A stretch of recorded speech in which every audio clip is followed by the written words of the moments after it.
All right, the takeaway. If we can get the swing started correctly, it just makes it a lot easier to load up the body, get the club working back in the proper manner, and just makes it easier to hit the ball better. Now, in this video, I'm gonna go over a foolproof 4-step process. But the key to this, if you just watch this video and don't do anything, it's not gonna help your golf swing. You'll have some great information, but you're not gonna be hitting any better. I want you to grab a golf club right now. If you're in your living room, if you're at work, grab a broomstick, grab whatever you have to make a golf swing. You don't even have to hit a golf ball when you're doing this. Just go ahead and do the drills that I'm gonna give you step by step, and it's really gonna help you to get more power and more consistency. Let's jump in, let's go and get started. Now I have a ton of great videos coming out for you this year, and I don't want you to miss out on those. The only way that you're gonna be notified is if you go ahead and click that subscribe button down below right now. That way when we come out with a new video, you'll see it right away. Also, click that thumbs up and post your comment below. I'd love to hear from you. All right, so let's jump right in here. The first piece is gonna be the weight shift. And this actually starts before anything else happens. We have to get a little bit of a shift to our right side. And a lot of players will say, well, I don't really want to get a big weight shift to the right side. Won't that cause me to sway over to the right and then have to sway back to the left in the downswing? And we're not talking about major sway with upper body. If you look in my swing, you'll actually see I have a little trigger where I lift up my left toe, and that gets me to shift my weight into the inside of my right foot. But you'll notice my head isn't moving around all over the place. Even though I get a very early weight shift to the right, I'm not swaying to the right, swaying back to the left, that kind of thing. So here's the way I want you to do this. Number one, let's go ahead and just feel that weight shift into the inside of my right foot. It'll be a little bit more toward the ball of the foot or the toe.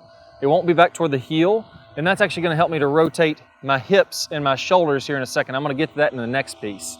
But piece number one, to start the swing, just a little bit of a weight shift, a pressure shift going into the inside ball of the right foot. And here's what I want you to do. Feel that shift, kind of stop there, and then I want you to go ahead, feel where the weight is in your foot, sense that, and then from there, finish the swing all the way back and through. That way you can feel how that would tie into a real swing. Now it's very important that we're only going to about right here when we check that weight shift.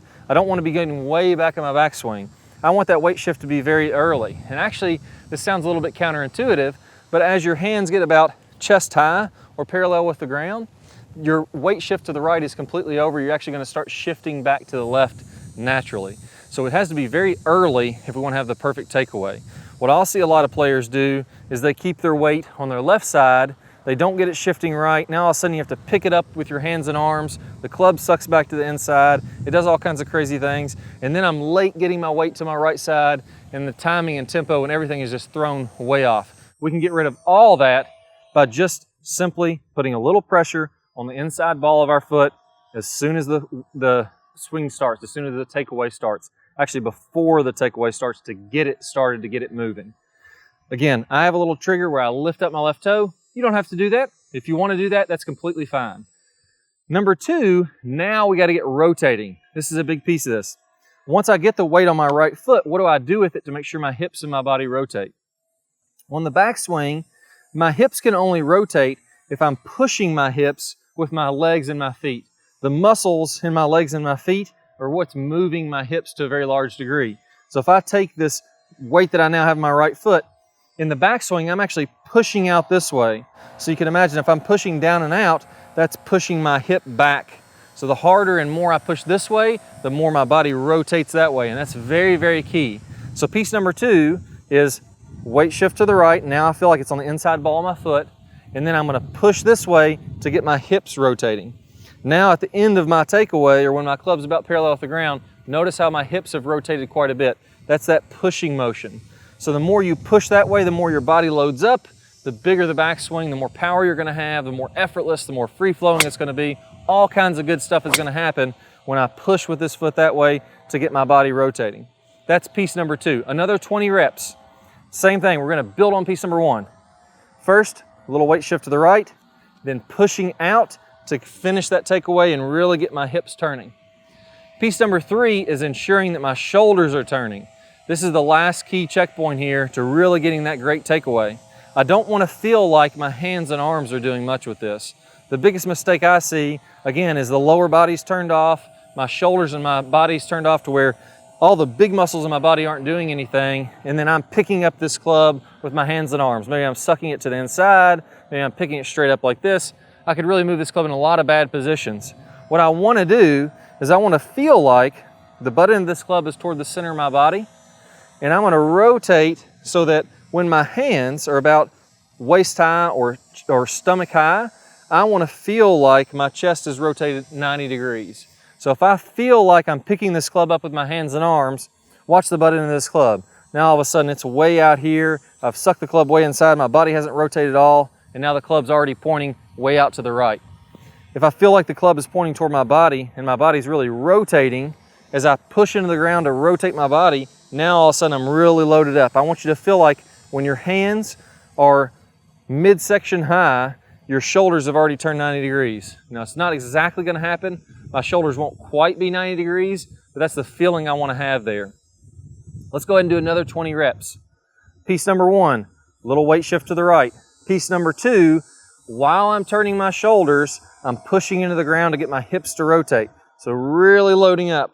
That's gonna be my key checkpoint there for the third piece, which is when the hands are waist high, my shoulders have already turned what feels like 90 degrees. Another 20 reps of that. So here, checking it, then I'm going all the way back, all the way through to make that into a full swing. Now finally, we're ready to complete the backswing and really hammer the ball. Once I'm this loaded up in just my takeaway, now I'm gonna have tons of power. All you need to feel from there is just like you're lifting the arms straight up.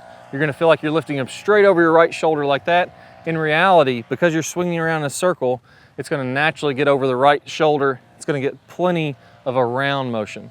I see a lot of players with their hands way too low, too tight to their body, they're losing a lot of distance doing that. I want you to feel like you're reaching to the sky to complete that backswing. And if I grab a golf ball here, let me go ahead and hit another one. I'm gonna feel like I put those four pieces together. So it's a weight shift, a turn, and a lift. That's what's gonna allow me to load up and get tons of power. Let's try it out.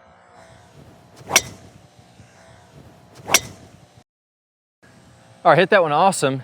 Now the key to this, and really why we're talking about all this, you'll notice a common theme with all these, whether I was talking about shifting my weight to the right, rotating by pushing my legs, or rotating by turning my shoulders, that's all so I can load up and get power in the golf swing.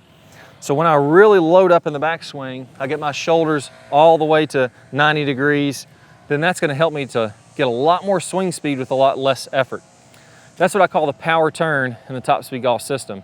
And if we can learn to get that power turn, if we can learn to load up correctly, that makes golf really easy. The swing speed becomes effortless. I'm gonna play one of my best power turn videos here in a second. All you need to do is click the card that pops up on your screen or the link down below in the description. You'll get instant access to that video. You'll start making that bigger turn. So start with what we did here today. Start by working on that takeaway, that first few feet of the swing. Once you get that down, then we can learn how to finish the swing off, get those arms up, really get that power turn. You put both those together, you're gonna be hammering the ball. So do the drills we talked about here today, go over to the video that I add to this, start working on the power turn to finish off your swing. You're gonna be a very powerful player. The correct technique, we can all hit it with really good distance without a lot of muscular effort. And it all starts out, the very first thing you have to do is get a good powerful turn to load up the body. And it's not only in golf, but in all sports we have to rotate the body. At least 90 degrees with the shoulders as you swing to the top. Preferably, we can go even a little bit past 90 to really get loaded up. That's gonna allow us to have a lot of power. So we don't just have to look at golf for this. Let's actually look at other sports. They're rotating their body, then they're coming forward. So we have to get that load. We have to get this big shoulder turn to be able to create power in the golf swing. So in this series of videos, I'm gonna show you exactly how to do that. That's one of the first keys to getting power, and we're all gonna get at least a 90-degree turn, if not more than that. I think you'll be surprised at what you can do. So let's go ahead and get started with the next series of videos, and I'm gonna show you how to get this big, powerful turn. All right, guys, so before we go, let's take a look at this in action with some of the top pros. Now here we're looking at Adam Scott, and you're gonna see as he rotates to the top, good full shoulder turn. This is pretty typical of what I see with the top pros, a little past 90. Those guys are working on their flexibility, so sometimes they can get to 100 or even 110 degrees.